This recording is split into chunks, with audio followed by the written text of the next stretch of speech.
शिळफाटा कल्याणफाटा भागात विकास प्रकल्पांची कामं आणि अवजड वाहनांची वाहतूक यामुळे होणारी कोंडी टाळण्यासाठी ठाणे वाहतूक पोलिसांनी मुंब्रा बाह्यवळण मार्ग कल्याणफाटा शिळफाटा मार्गावरती दिवसा अवजड वाहनांना बंदी लागू केली आहे। ही वाहतूक ठाणे बेलापूर मार्ग पूर्व द्रुतगती या पर्यायी मार्गावरून वळवण्यात आली आहे। त्यामुळे या मार्गावरती अवजड वाहनांचा भार वाढून कोंडीची शक्यता आहे। पुणे विमानतळ हे देशातील सर्वाधिक धुकं असलेलं विमानतळ ठरलं। या खराब हवामानाचा फटका विमानसेवेला बसलाय। पुणे विमानतळावरती येणारी विमानं दुसरीकडे वळवण्यात आली तर अनेक विमानांच्या उड्डाणांना विलंब झालाय। त्यामुळे प्रवाशांची मोठ्या प्रमाणात गैरसोय झाली। औषध आणि वैद्यकीय उपकरणं खरेदीसाठी मंजूर केलेला निधी पूर्णपणे वापरला जात नसल्याच्या राज्य सरकारच्या कृतीबाबत उच्च न्यायालयानं नाराजी व्यक्त केली। तसंच राज्य सरकारची ही कृती राज्यातील आरोग्य व्यवस्थेवरती विपरीत परिणाम करणारी असल्याचे ताशेरे देखील ओढले। गेल्या 6 महिन्यांपासून घाऊक बाजारात लसणाची आवक कमी होतीये। मुळातच उत्पादन कमी असल्यामुळे लसणाच्या भावात वाढ होत होती आणि गेल्या आठवड्यापर्यंत चांगला लसूण 200 रुपये प्रति किलो या भावाने मिळत होता। या आठवड्यात लसणाच्या भावाने आणखी उसळी घेतली आहे। घाऊक बाजारात चांगला लसूण 350 रुपये किलो पर्यंत गेलाय। त्यामुळे किरकोळ बाजारात लसणाचा भाव प्रति किलो 400 रुपये झालाय। कांद्याला दीर्घकाळ टिकाऊतर्फे लासलगावमध्ये कृषक केंद्राच्या माध्यमातून तंत्रज्ञान उभारण्यात आलंय। मात्र कोल्ड स्टोरेज नसल्यामुळे अनेक अडचणींचा सामना करावा लागत होता आणि हे लक्षात घेऊन कृषक संशोधन केंद्रातच 320 मेट्रिक टन क्षमतेचं कोल्ड स्टोरेज उभारलं असून हळूहळू या क्षमतेमध्ये वाढ केली जाणार आहे। मध्य रेल्वेवरील दररोज शेकडो लोकलचा रेल्वे गाड्यांचा खोळंबा होतो। यासाठी अनेक कारणं असली तरी प्रवासी गाडीतील आपत्कालीन साखळी खेचत असल्यानं रेल्वेगाड्या उशिरा धावत असल्याचं मध्य रेल्वेनं सांगितलं। नोव्हेंबर 2023 मध्ये आपत्कालीन साखळी खेचल्यानं 197 रेल्वे गाड्या विलंबानं धावल्याची माहिती मध्य रेल्वेकडून देण्यात आली। स्वातंत्र्याच्या अमृत महोत्सवी वर्षाचं औचित्य साधून राज्यात 15 ऑगस्टपर्यंत 75,000 सरळ सेवेची पदभरती करण्याची घोषणा सरकारनं केली असली तरी सर्व पदं अद्याप भरलेली नाहीत। डिसेंबर महिना सुरू असताना काही विभागांच्या परीक्षांचे निकाल सुद्धा अद्याप जाहीर झालेले नाहीत। राज्यातील इतर मागास बहुजन कल्याण विभागाअंतर्गत एकूण 977 आश्रमशाळा चालवण्यात येतात। या आश्रमशाळांना शालेय पोषण, इमारत भाडं आणि वेतन अशा 3 भागात अनुदान देण्यात येते। टोमॅटोच्या दरात गेल्या काही दिवसांपासून घट झाली आहे। टोमॅटोला प्रति क्विंटल 2000 ते 2500 रुपयांचा भाव मिळतोय।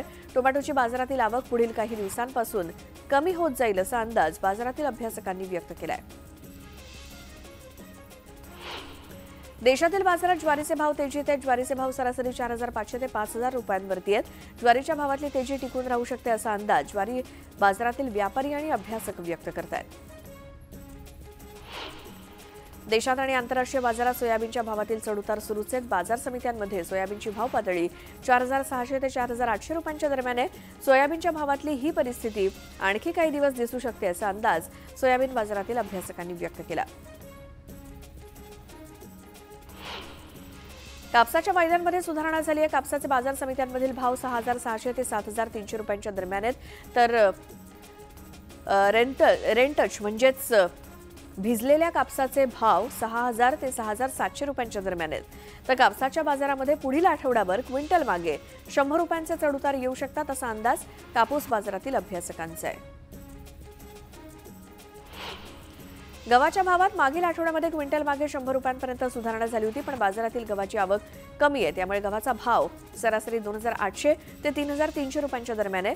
आतापर्यंत गव्हाची लागवड गेल्या वर्षीच्या लागवडीच्या तुलनेत काहीशी आघाडीवर पोहोचली असली तरी अंतिम लागवड किती होते आणि पिकासाठी पुढील काळात वातावरण कसं राहतं यावरती उत्पादन अवलंबून असेल।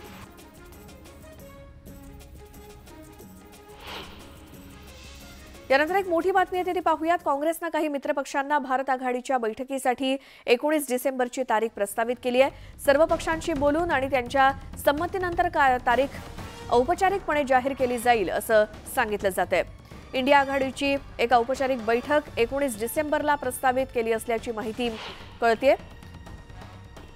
अधिक माहितीसाठी आपण जाऊयात। नवी दिल्लीहून आमचे प्रतिनिधी प्रशांत लीला रामदास आपल्या सोबत जोडले गेलेत। प्रशांत, इंडिया आघाडीची बैठक 19 डिसेंबरला प्रस्तावित आहे, कुठे होणार आहे? महत्वाचं म्हणजे जर बघितलं ज्या पद्धतीनं 6 डिसेंबरला ही बैठक होणार होती, पण ममता बॅनर्जी असो किंवा नितीश कुमार असो की स्टॅलिन असो यांनी बैठकीला उपस्थित राहण्यामध्ये अडचण दर्शवली. त्यानंतर ही बैठक रद्द करण्यात आली आणि फक्त फ्लोअर लीडरशिप बैठक आयोजित करण्यात आली. महत्वाचं म्हणजे यानंतर आता काँग्रेस पक्षाच्या वतीनं सावधानीपूर्वक पाऊल टाकण्याची प्रक्रिया सुरू केलेली आहे आणि इंडिया फोरमची जी बैठक आहे ती आता आगामी 19 डिसेंबरला आयोजित करण्याची प्रस्ताव आहे. यासाठी सर्व इंडिया फोरमचे जे घटक पक्ष आहे, तृणमूल काँग्रेस असो किंवा जेडीयू असो किंवा डीएमके असो यासारखे जे मोठे पक्ष आहेत, सोबतच छोटे पक्ष जे आहे काँग्रेस, नॅशनल काँग्रेस असो यासारख्या पक्षांसोबत चर्चा करून, शिवसेनेसोबत चर्चा करून अंतिम निर्णय घ्यायचा आहे. आणि सध्या इंडिया फोरमच्या वतीनं 19 डिसेंबर ही तारीख प्रस्तावित करण्यात आली आहे. जाहीरपणे लवकरच या तारखेची घोषणा करण्यात येईल अशी सूत्रांनी माहिती दिलेली आहे. धन्यवाद प्रशांत या सगळ्या माहितीसाठी. आणि आता पुन्हा पाहूयात बातमी 36 जिल्ह्यांची वेगवान स्वरूपात. मध्य रेल्वेनं वांगणी रेल्वे स्थानकातील प्लॅटफॉर्मवरती बॅरिकेडिंग करून दोन्ही बाजू पूर्णपणे बंद करण्याचा निर्णय घेतलाय. परिणामी दिव्यांग, वृद्ध तसंच विद्यार्थी यासारख्या प्रवाशांची मोठी गैरसोय होते. प्लॅटफॉर्मवरील लिफ्टचं काम पूर्ण होईपर्यंत हे मार्ग बंद करण्यात येऊ नयेत अशी मागणी रेल्वे प्रवासी संघटनेनं केली. धाराशिव शहरामध्ये कचरा आणि रस्त्यावरचे खड्डे, तुंबलेल्या गटारामुळे नागरिक त्रासलेत. नगरपालिका प्रशासन मात्र ढिम्म आहे. त्यामुळे प्रशासनाच्या कामाविरोधात शहरातील सर्वपक्षीय नेते एकवटले. तोंडाला काळ्या फिती लावून त्यांनी प्रशासनाचा निषेध केला. जिल्हा प्रशासनानं या समस्या सोडवाव्यात या मागणीचं लेखी निवेदन त्यांनी दिलं. झुंज करताना शेतात टाकलेल्या ठिबकच्या नळामध्ये अडकल्यामुळे दोघांमध्ये एका काळविटाचा मृत्यू झाला. जळगावातील आव्हाने गावात शेतामध्ये 2 काळविटांच्या झुंजीदरम्यान ही घटना घडली. शेतकऱ्यांना वनविभागाला माहिती दिली, मात्र वनविभागाचे कर्मचारी पोहोचेपर्यंत एका काळविटाचा मृत्यू झाला होता, तर दुसरं काळवीट घटनास्थळावरून पळून गेलं होतं.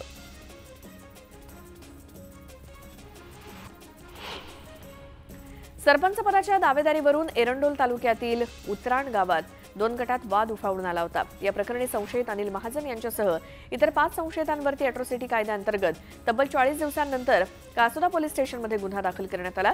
उतराण येथील गवंती चिम्मा पाडवी उर्फ कविता नितीन महाजन यांना 6 जणांनी घरासमोर येऊन जातीवाचक शिवीगाळ केली आणि याबाबतची तक्रार त्यांनी कासोदा पोलीस ठाण्यात नोंदवली.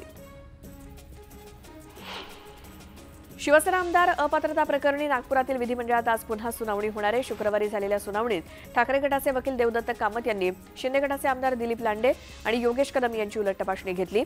दरम्यान आजच्या सुनावणीत राहुल शेवाळी यांची उलट तपासणी घेतली जाणार आहे. दूध दरवाढीचा प्रश्न पुन्हा राज्यात पेटलाय. दूध दरवाढीसह धाराशिव जिल्ह्यामध्ये दुष्काळ जाहीर करण्याच्या मागणीसाठी राष्ट्रवादी शरद पवार गट आक्रमक झालाय.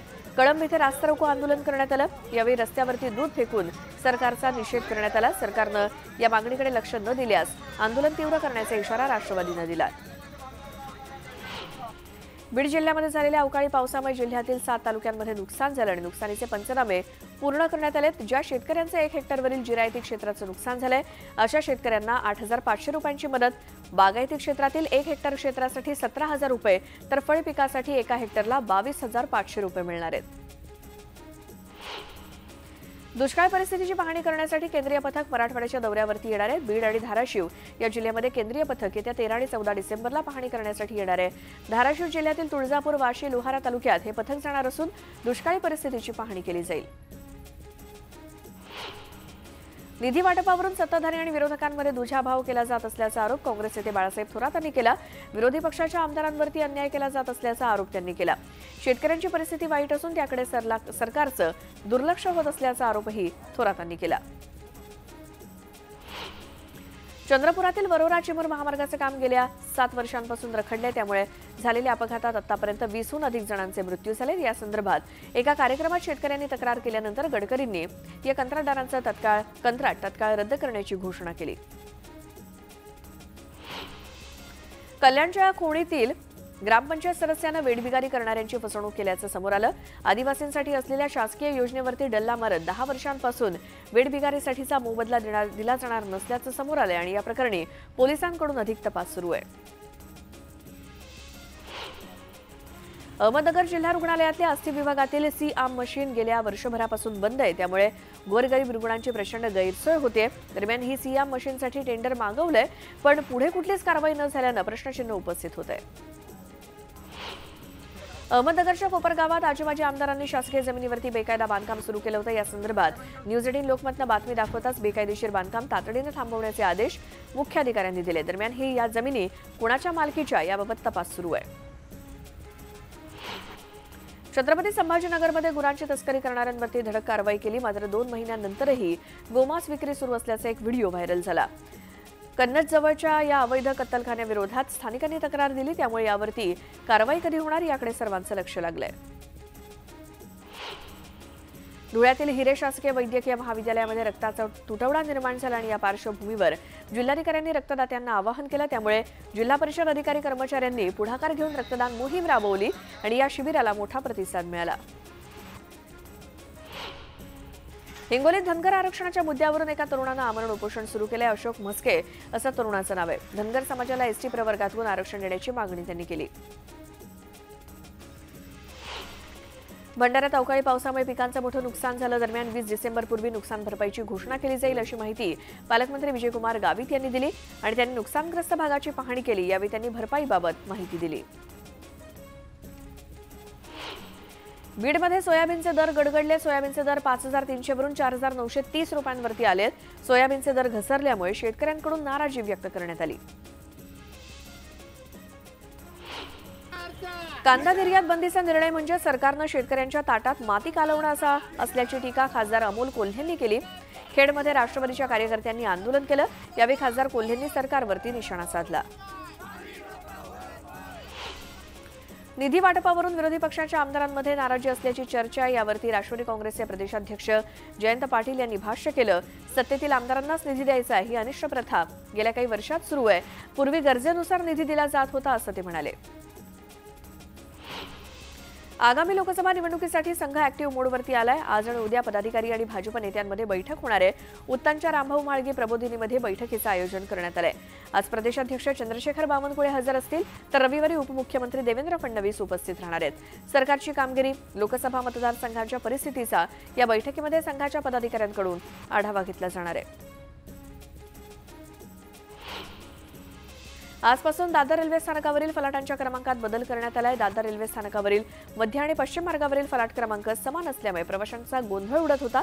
हे पाहता आता मध्य रेल्वेच्या 1 ते 8 क्रमांकाच्या फलाटांना 8 ते 14 असे क्रमांक देण्यात आलेत, तर पश्चिम रेल्वेचा फलाट क्रमांक सगळे कायम ठेवण्यात आलेत।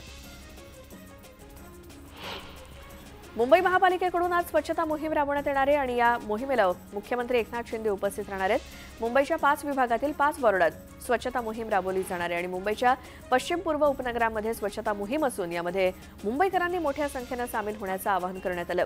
अतिरिक्त मनुष्यबळासह विविध संयंत्रांच्या सहाय्यानं वॉर्डातील कानाकोपऱ्याची स्वच्छता करण्यात येणार आहे। वसईमध्ये एका खासगी शिकवणी घेणाऱ्या शिक्षकाविरोधात गुन्हा दाखल झाला। शिकवणीसाठी येणाऱ्या अल्पवयीन विद्यार्थिनीचा विनयभंग केल्याचा आरोप शिक्षकावरती आहे। या प्रकरणी पोलिसांकडून अधिक चौकशी केली जाते। खोपोली पोलिसांनी ड्रग्ज विरोधी मोठी कारवाई करत 107 कोटींचं ड्रग्ज जप्त केलं। कारवाईत 3 आरोपींना ताब्यात घेतलं असून अधिक तपास सुरू आहे। ढेकूगाव परिसरातील एका कंपनीत ड्रग्ज तयार केलं जात होतं। तारापूर एमआयडीसीतील आरे ड्रग्ज कारखाना बंद करण्याची कारवाई प्रशासनानं केली। कोणतीही प्रक्रिया न करता रसायनयुक्त सांडपाणी नाल्यात सोडलं जात होतं। या प्रकरणी महाराष्ट्र प्रदूषण नियंत्रण मंडळानं मोठी कारवाई केली आहे।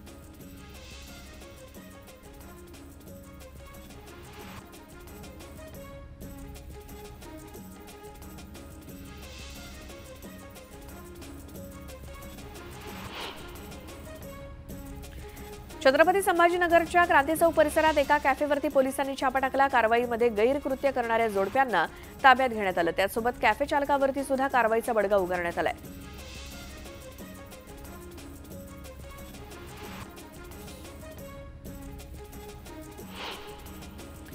परभणीतील पूर्णा तालुक्यात जिल्हा बँकेची रोकड घेऊन जाणाऱ्या बँक कर्मचाऱ्यांची लूट करण्यात आली।